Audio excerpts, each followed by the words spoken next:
जयंतीच्या निमित्तानं श्री धर्मवीर छत्रपती संभाजी महाराज फाउंडेशन नाशिकच्या वतीनं जयंतीच्या निमित्तानं महाराजांना अभिवादन करण्यासाठी कार्यक्रम आयोजित केलेला आहे आणि त्या कार्यक्रमाचं निमंत्रण आणि हिंदू महासभा असा एकत्रित कार्यक्रम आहे. त्या कार्यक्रमासाठी मी नाशिकला आलोय. राज ठाकरे हे मुक्त विद्यापीठ आहे असं देवेंद्र फडणवीस काय वाटतं?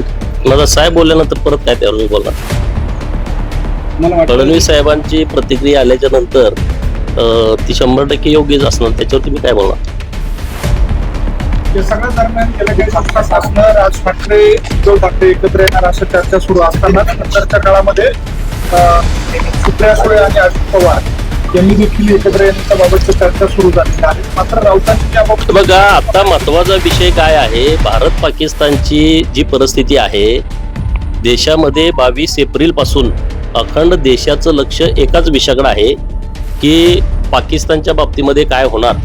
त्यांनी ज्या पद्धतीनं 26-27 हिंदू पर्यटकांचा धर्म विचारून त्यांच्यावरती गोळीबार केला आणि त्याच्यानंतर अख्ख्या देशाचं लक्ष तिकडे लागलेलं आहे. त्यामुळं आजही ती परिस्थिती निवळलेली नाही आणि त्यामुळं माझ्यासारख्या कार्यकर्त्याला देश प्रथम आणि बाकीचे विषय नंतर अशी माझी भूमिका आहे.